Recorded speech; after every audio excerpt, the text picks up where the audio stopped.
video. Okay.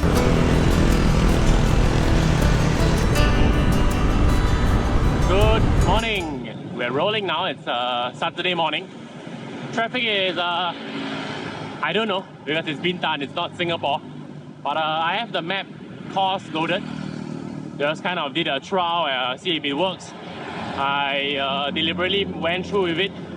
There was a U-turn as we exit the hotel, making a left turn. But the rest of them, they essentially just crossed the road and started riding rightwards. So that went well. But just as the ride began, the satellite shifter that was on my bike came loose, the double-sided tape. I imagine it's due to the transfer where we boarded the ferry at Tanah Merah. So it's probably that caused the dislodgement. Usually this double-sided tape that I use to secure the satellite shifter tend to not fail. But I didn't bring any spare, but luckily Timothy to the rescue. I managed to get a small cable tie from him.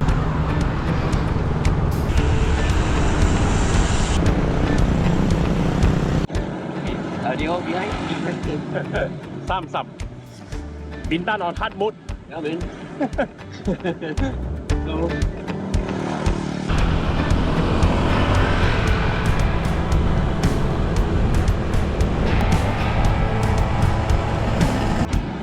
five kilometers in, we have climbed about 4 hills. I call them hills because they are not slopes. Today on menu we have... It's around 80 kilometers. If the course that I set out on my map on my Garmin device works out fine. Thus far, the 2 major turns, it did prompt me. So I think so far so good. With me I have a bottle of 950 ml, which I have loaded up with electrolytes. Typically here in Bintan, due to the lack of shelter, the loss of salt is real, not gonna lie. So that will likely help with avoiding cramps and stuff.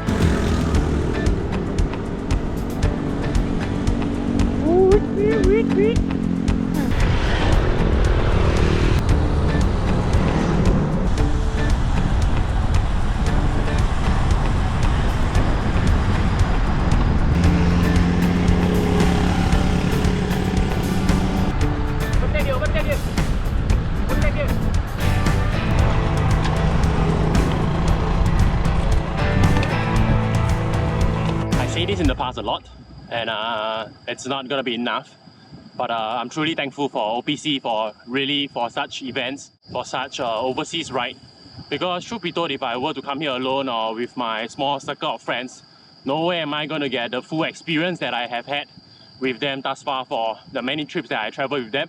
In terms of Bintan and Tanjung Pinang, the fact that you can speak the local language just allows you to, you know, have an immersive experience. And I think in cycling, traveling, when you put them together, that's really all that counts. When words are said, we'll regret. I can see the fight that we made just to save us. When we try to make up for never letting go. Said the things we promised not to say, then we break up just to start all over, even though we know. Well, in case you don't know, that was an 8% climb. Cameras and photos always don't do gradients justice. The fact that we overcame that 8% did not mean that it's the end of it. We have a remaining of a 4% gradual climb now. To deep cuts, let our fears hold us. Let's go back, let's start again. Distance is 33.5 now. We are slightly less than halfway there, if 80 km is the way. But there is this famous saying, if you are a cyclist yourself, never trust a cyclist's words. So the total distance is around 80 km. 100% of it. But thankfully there's shelter here. In case you didn't know and did not cycle in Bintan before, there is barely any shelter today. Or matter of fact, any at all. Because here in Bintan, trees are far and few. And they don't really have high-rise like us in Singapore, so you don't get a lot of shit. Hydrate a lot, drink up. You will dehydrate and bonk before you even know it. As far as I know, it seems like everyone is coming to this point and via a different route. So just a quick regroup to make sure everyone comes here safely before we get going again. As cyclists, whenever you get a chance to sit down, always sit down, because for 80% of the day, especially when you're out about cycling, the seat typically is smaller than your ass. In this case, when you get a chair, don't hesitate, sit down.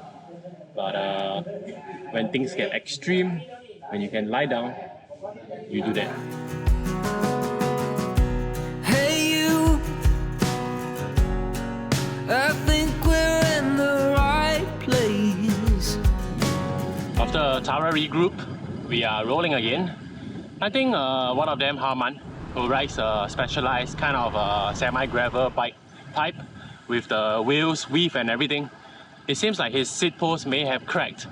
Truth be told, I'm not so sure if he's riding, but if he is, then he's probably ahead. I'm currently in the rear of the pack. Since I started a bit late, I had to show you the drone footages. Oh, tonight, tonight, I've got your hand in mine, and I won't let you go this time. Stocked up on salt, electrolytes, everything. Pocari Sweat, at least goes on. Should be good. So far, muscles and everything, the prep work for the SGH fundraising ride in October is looking good. Honestly, this ride today is kind of like a tune-up ride, just to check if I can ride okay in this environment, the heat and the lack of traffic light. Pit stops per se. Never thought it through. Always thought it would be me and you. I never really thought it through. But I won't stop searching for you. Huh? Just beautiful! The heat, not so much. But the scenery, the environment, the atmosphere, the experience, 100% of it.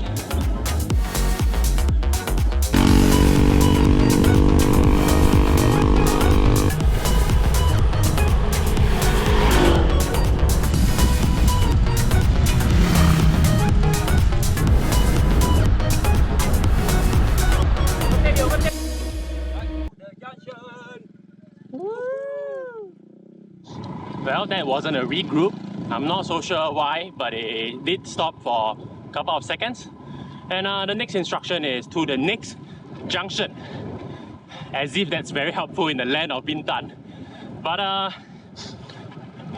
back on the topic of the course that I loaded on my Garmin 1030, it's a hit and miss.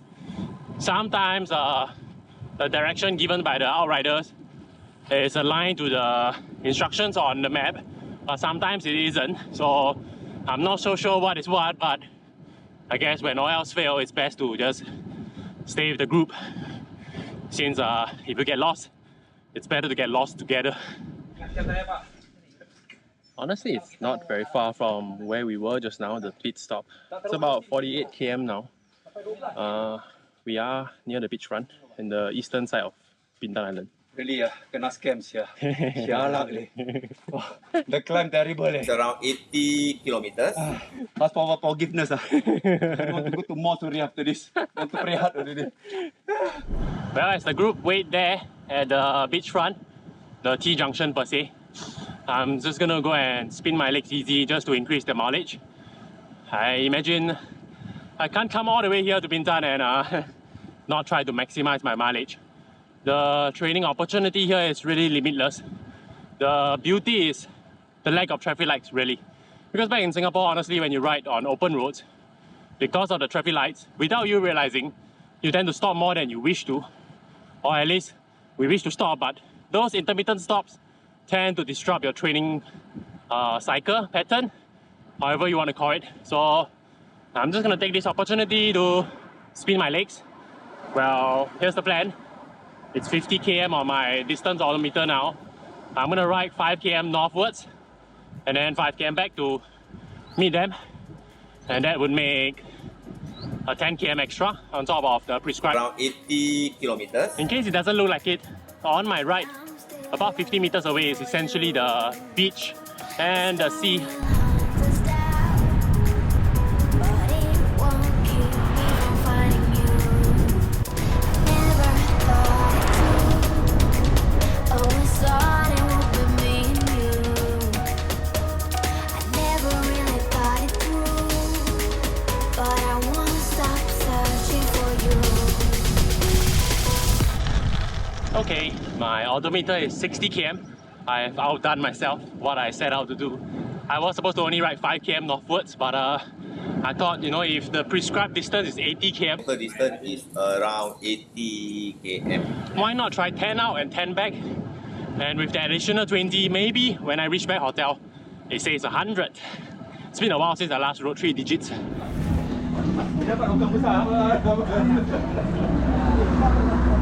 Man is leaving the drip.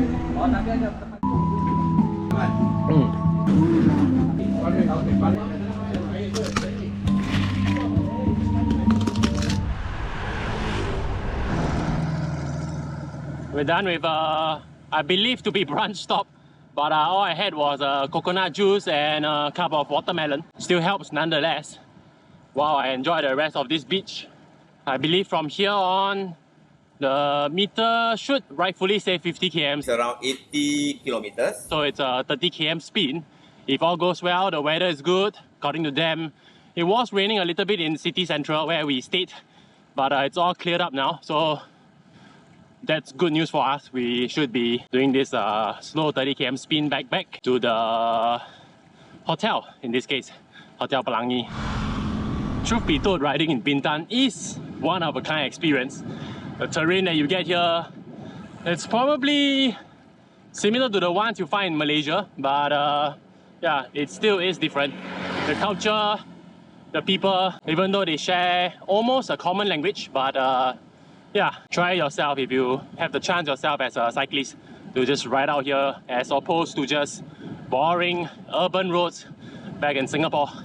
In the city where we both live, pink trees rain, streets called Bintan.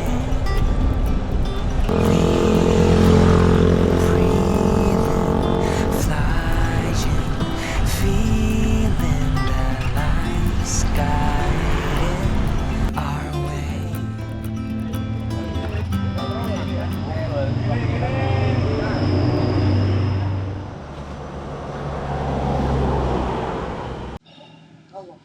Well, odometer says 101 km. It's been 30 km since the last pit stop. So a quick regroup here. Now that it's midday, it's essentially 12 noon, 12 p.m. The hottest possible. It's around 80 kilometers. Long story short, it seems our overall distance is indeed not 80 km. Most people's odometer is 83 km now, but nowhere near town. You've gotten to me, and that's my mistake. Some might say I can't get too far without seeing your face. Oh. You gave me your heart and took it away. I'm going underground, going underground. Say your loving comes around, loving comes around. Going underground, going underground. 'Cause your love is not around anymore. Never have I want to see civilization so badly before. Just as I was complaining in the morning about urbanization in Singapore, but now I can't wait to get back to the hotel. I need lunch, a very late lunch. It's already 1:20 now.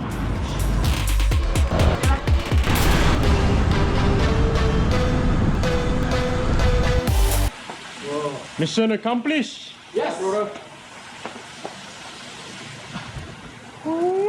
Alright. Thank you. Done and dusted. Done meeting. Never have I seen 4 days recovery time as prescribed by my Garmin. It says overreaching both in aerobic and anaerobic. Picture frames, lavender paint. That's Tentang Kopi. It's just directly opposite our hotel. And I'm just gonna stick some truth right here. it is very important that you immediately put some food, be it nutrition, protein, carbs and whatnot. And in fact, best is simple carbs because your body really needs that for recovery. And if you so decide not to do that immediately after your workout, honestly, it's gonna be a shitty feeling for the rest of the day. I highly discourage that. Now, we're just gonna go there and essentially eat half the menu. Never cared much about it.